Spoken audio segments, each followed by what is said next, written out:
Assalamualaikum warahmatullahi wabarakatuh. Sampurasun wargi Jawa Barat, kembali bersama saya Ridwan Kamil, Gubernur Jawa Barat.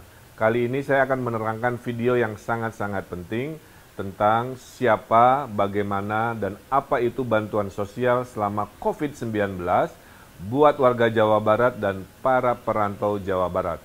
Video ini juga adalah panduan kepada RT, RW, dan petugas yang mendata tentang siapa-siapa yang perlu didata dan perlu diberi bantuan.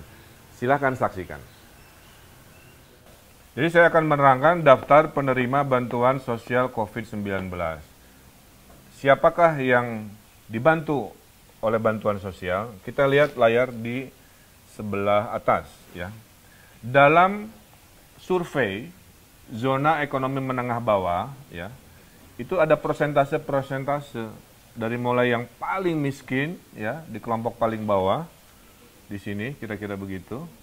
Kemudian selama ini pemerintah membantu mereka-mereka yang miskin dengan namanya kartu PKH dan sembako. Itu berada kurang lebih di 25%, ya, ekonomi paling bawah, kira-kira di sini. Itu dibantu rutin oleh APBN. Nah, di atas garis kemiskinan ini, tiba-tiba ada penyakit namanya COVID, oke? Nah, gara-gara si COVID ini, ada kelompok dari 25-40%, tadinya hidupnya normal. Tidak usah minta bantuan, walaupun hidupnya pas-pasan. Tapi gara-gara COVID, mereka tidak berpenghasilan, mereka pendapatannya hilang, nah maka mereka punya potensi menjadi kelompok yang jatuh miskin, kira-kira begitu.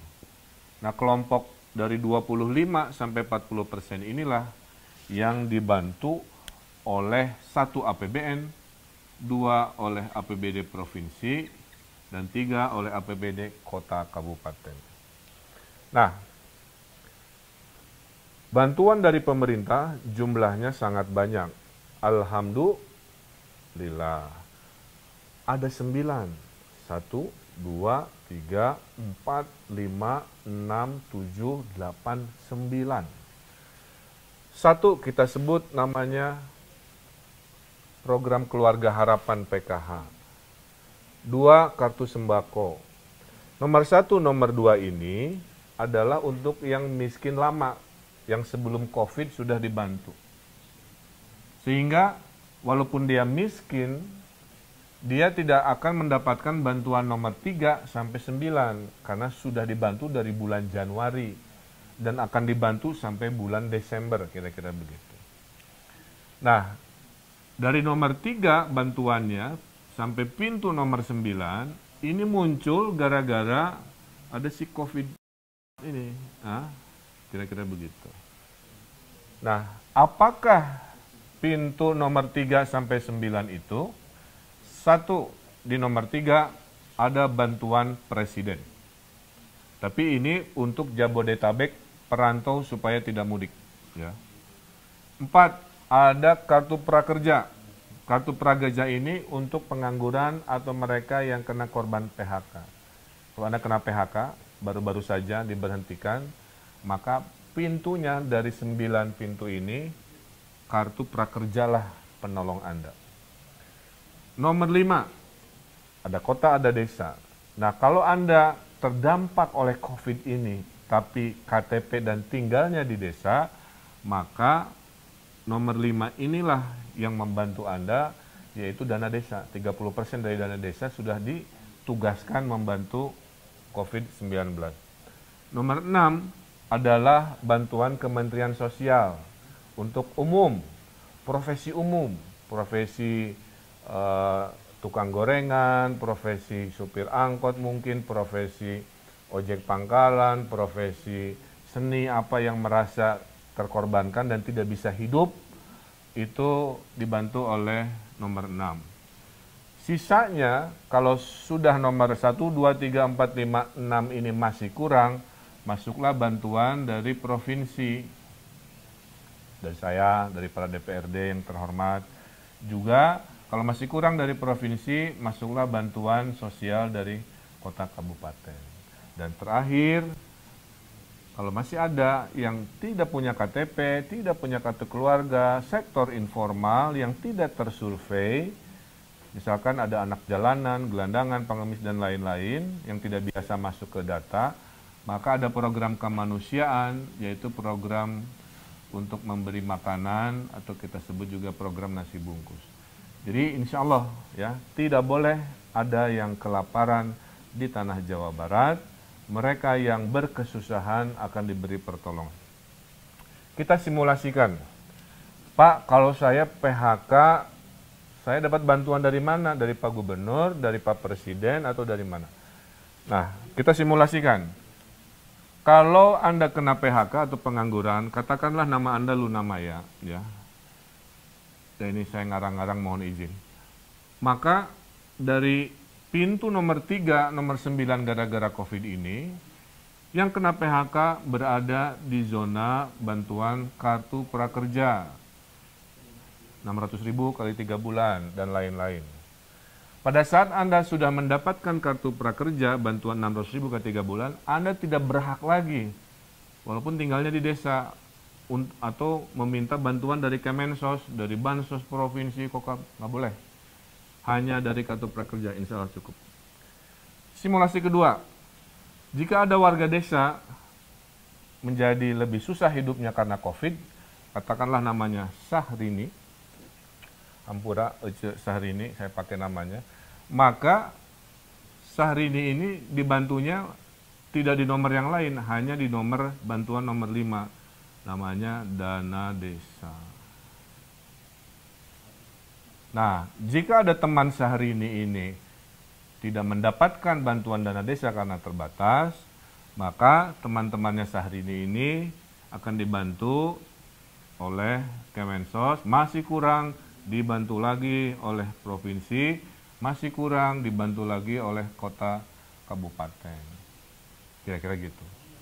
Simulasi ketiga, Pak, saya KTP-nya bukan KTP lokal, alias perantau. Ya. Kalau Anda perantaunya tinggalnya di Jabodetabek, maka Anda dibantu Pak Jokowi oleh Pak Presiden, 600.000 kali 3 bulan juga. Maka perantau ini masuknya adalah bantuan nomor 3, yaitu Bansos Presiden. Ya. Nah, jadi para perantau Bodebek di Jawa Barat, pintu bantuan Anda jangan yang lain-lain, jangan hanya ke gubernur, bantu di Bansos Presiden.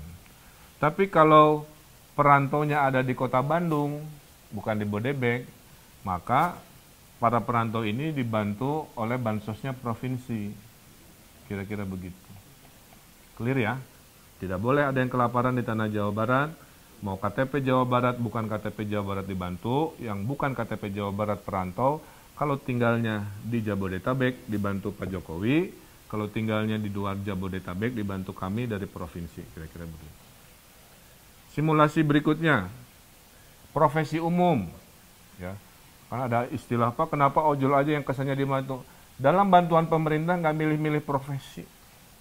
Selama dia jatuh miskin gara-gara COVID, apapun profesinya itu kita bantu.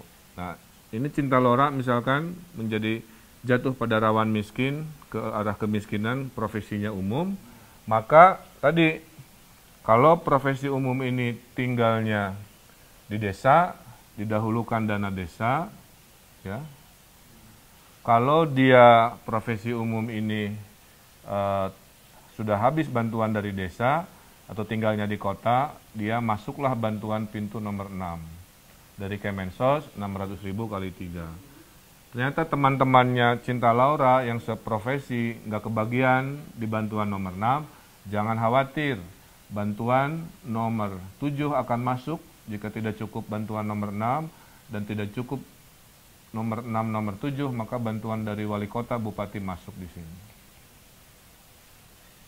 Terakhir, jika Anda tidak masuk zona formal yang bisa disurvei, baik perantau atau KTP lokal, katakanlah anak jalanan, saya simulasikan, di sini namanya Lucinta Luna, katakanlah Lucinta Luna ini anak jalanan, maka memang dia tidak bisa mendapatkan karena tidak punya alamat dan nama berKTP yang jelas, maka dibantunya ada di zona yang namanya program bantuan makanan. Jadi kesimpulannya bahwa semua warga yang terdampak COVID itu akan dibantu dari pintu bantuan nomor 3 sampai nomor 9, dan masing-masing tidak boleh ada yang duplikasi mendapatkan 2 bantuan. Tugas RW, tugas RT, tugas kepala daerah tingkat 2 membuat daftar berapa ribu yang kelompok 1, berapa ribu yang kelompok 2, berapa ribu kelompok 3, 4, 5, 6, 7, 8, 9. Nah inilah mudah-mudahan tidak bingung lagi bahwa pintu pertolongan ada 9, tugas pemerintah daerah dan wilayah mengatur siapa-siapa yang berada di kelompok itu. Dan kalau semua ikhtiar ini dari 1, 2, 3, 4, 5, 6, 7, 8, 9 masih ada yang merasa terlewat oleh sistem, nah Jawa Barat paling siap, Anda tinggal lapor di aplikasi Pikobar, tolong di-download di Play Store. Oke. Aplikasi Pikobar, P-I-K-O-B-A-R, Pusat Informasi Koordinasi COVID Jawa Barat. Nanti di dalam aplikasi Pikobar ada fitur namanya aduan. Adukan di sana, Pak, saya curhat, saya kelewat, saya nggak masuk pintu nomor 1 sampai 9, tolong Pak, tolong Pak. Nah, masukkan ke aduan sini nanti diproses. Kami sudah siapkan anggarannya kepada mereka yang mungkin terlewat oleh sistem ini. Jadi semua insya Allah sudah siap buat warga Jawa Barat. Hatunun. Terakhir dari saya, sedikit nasihat.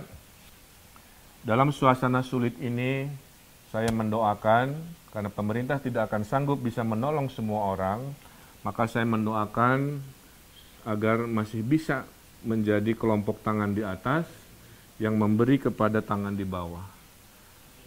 Tangan di atas ini adalah orang-orang yang paling mulia. Saya terharu ada Hafiz namanya, anak SD dari Kabupaten Bandung Dayakolot, menyumbangkan jajannya untuk membantu COVID. Walaupun dia berkesusahan juga, ibunya tukang bakso yang terdampak COVID, tapi dia bersemangat mendabungkan dari tabungannya untuk menolong. Kemudian nasihat dari para ulama, sebelum kita tangannya di bawah, ya, urut-urutannya adalah kita sebut urutan survival. Habiskan dulu jika Anda punya tabungan. Disinilah momen tabungan itu dipakai, ya. Tabungan itu kan ditabung untuk suasana darurat, situasi darurat. Sekarang COVID, momen kedaruratan. Gunakan tabungannya sampai titik-titik terakhir. Jika tabungan habis, ada aset yang bisa dimanfaatkan. Jual perhiasan, jual elektronik, apa dan sebagainya supaya survive, supaya tetap dalam kategori kelompok mandiri. Kalau tabungan sudah habis, aset sudah tidak punya, barulah masuk ke kelompok terakhir. Jadi saya harap mereka yang masih punya tabungan aset, jangan buru-buru berada di kelompok tangan di bawah menerima bansos ini. Untuk mereka yang betul-betul kepepet, sudah tidak punya tabungan, tidak punya aset. Dan tugas ini bukan hanya tugas pemerintah, tapi juga tugas dari masyarakat. Ada yang nyumbang sembako, ada yang nyumbang uang. Mari kita bahu-membahu karena COVID-19 adalah masalah bersama. Dari pemerintah menyumbang, masyarakat melakukan gerakan sumbangan juga, donasi. Sehingga penerima rumah tangga yang tidak punya tabungan dan aset ini bisa survive minimal 3-4 bulan ke depan. Jadi saya kira itu para pemirsa bahwa masalah COVID-19 adalah masalah bersama. Pemerintah sudah punya 9 pintu pertolongan. Tugas di wilayah memastikan siapa mendapat apa tanpa ada duplikasi. Tidak boleh ada yang terlewat, tidak boleh ada manusia yang kelaparan di tanah Jawa Barat. Mari jadi kelompok tangan di atas. Mari gunakan tabungan dulu, aset dulu, baru masuk kelompok yang tangan di bawah. Apapun itu, dengan kebersamaan, dengan kekompakan, insya Allah kita pasti menang melawan COVID-19 ini. Wabillahi taufiq wa hidayah, sekian dari saya. Wassalamualaikum warahmatullahi wabarakatuh.